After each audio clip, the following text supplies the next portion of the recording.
Assalamualaikum warahmatullahi wabarakatuh. Berjumpa kembali dengan catatan Syafiq Hasim. Perhatian kita akhir-akhir ini sedikit tersedot ke pesta olahraga dunia yang diselenggarakan di Jepang. Negeri kita baru merayakan perolehan piala emas untuk cabang badminton. Meskipun baru satu perolehan emas dan beberapa medali perak dan perunggu, tapi cukuplah menggembirakan bagi kita. Dalam kesempatan masa pesta olahraga dunia ini, saya ingin mencoba melihat mengapa negara-negara Islam yang secara ideologis memiliki sistem politik Islam memiliki kendala yang cukup berat untuk mengembangkan olahraga mereka, baik pada level regional maupun pada level internasional. Sudah barang tentu ada jenis olahraga yang maju seperti halnya sepak bola, namun sepak bola ini merupakan ekspresi patriarkis yang khas negara-negara Islam. Sejauh mana sebenarnya agama mempengaruhi performa mereka dalam dunia olahraga? Perspektif yang saya pakai dalam kesempatan ini sudah barang tentu adalah perspektif teologis. Secara teologis, di dalam Islam diajarkan badan yang sehat dan kuat itu dianjurkan. Ada pepatah yang terkenal, al-aqlu salim fil jismi salim. Maknanya akal yang sehat itu terletak di dalam badan yang sehat.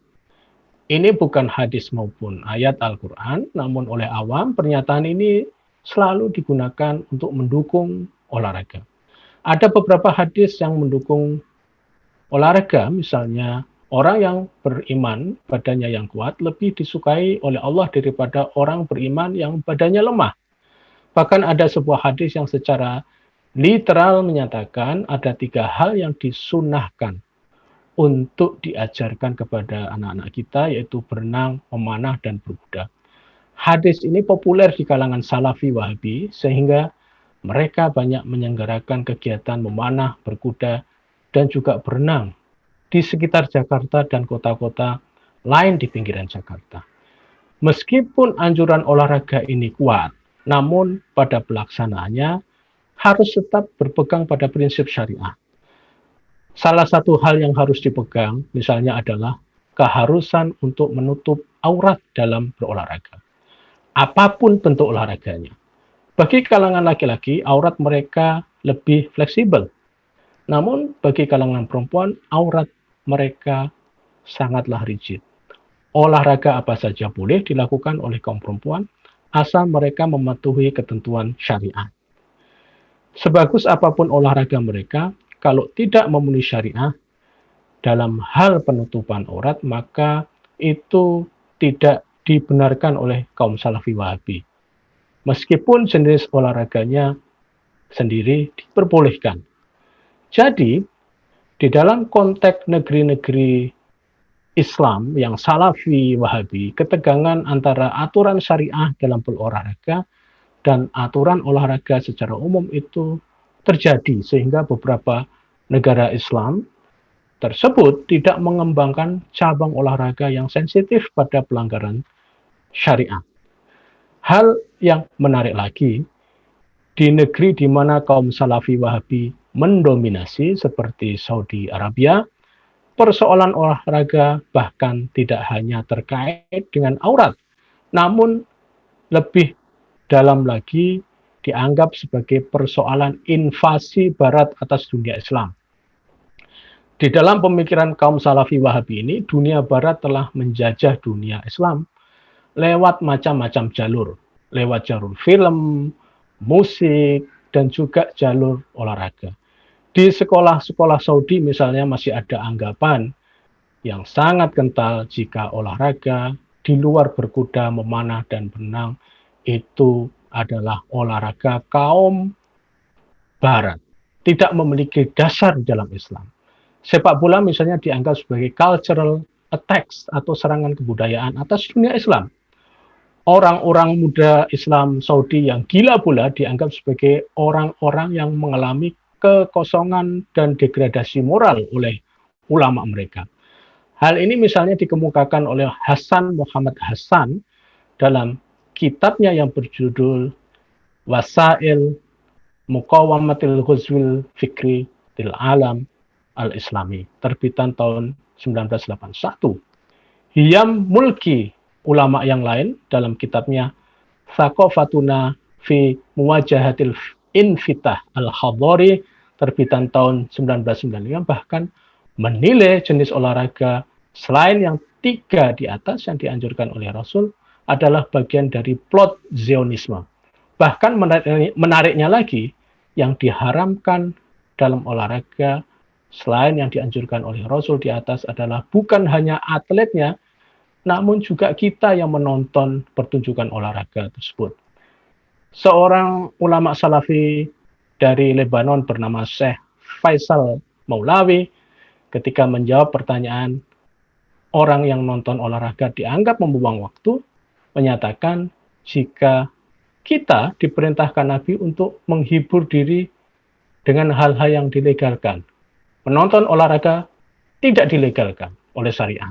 Syekh Muhammad Shalih Al-Munajjid bahkan secara langsung melarang pertandingan sepak bola karena dia dianggap tidak bermakna dan merupakan jenis hiburan saja.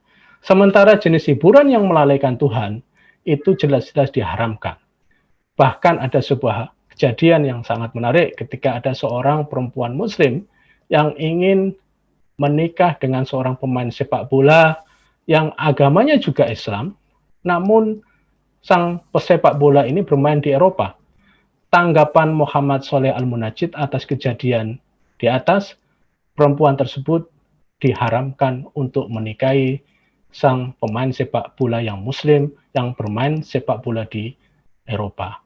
Mengapa? Karena pemain sepak bola ini dianggap auratnya diumbar dan akan membawa si istri untuk hidup di negeri yang kafir. Hal yang lebih rumit lagi adalah cabang olahraga yang melibatkan kaum perempuan. Ulama Salafi Wahabi mengharamkan semua jenis olahraga yang mencampur adukkan jenis kelamin laki-laki dan jenis kelamin perempuan. Kalau ini terjadi, jelas ganda campuran badminton kita jika mengikuti aturan Salafi Wahabi tidak akan bisa main. Sudah menjadi fatwa yang populer bahwa seorang muslim perempuan juga tidak diperbolehkan ikut olahraga berenang jika bentuk tubuh mereka terekspos oleh pakaian renang yang tidak syar'i. Bahkan jika semua badan ditutupinya, maka pakaian yang dipakai oleh perenang perempuan tadi tidak boleh membentuk tubuh mereka. Di sini jelas yang menjadi masalah bukan soal olahraganya sendiri, tapi olahraga itu mengumbar aurat atau tidak. Ini sudah menjadi perdebatan lama di kalangan kaum Salafi Wahabi dan bukan rekaan kita belaka. Sebagai catatan, berdasarkan paparan di atas, pengembangan olahraga di negeri-negeri Islam, terutama yang beraliran Salafi Wahabi, menghadapi semacam tantangan dari otoritas keagamaan mereka. Jika otoritas keagamaan mereka sangat kuat seperti yang terjadi di Saudi dan Qatar misalnya, maka jelas seluruh jenis olahraga yang dianggap keluar dari norma syariah mengalami tantangan berat. Ini bukan rekaan kita, namun sekali lagi ini kenyataan yang tidak hanya terjadi di negeri mereka, namun sudah mulai menjalar dan berkembang di kalangan olahragawan di negeri kita tercinta.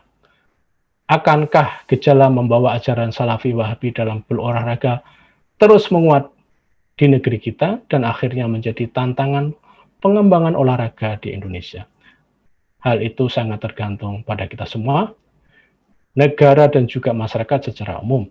Keadaan ini tidak hanya melibatkan olahraga, namun juga kondisi kehidupan keagamaan kita.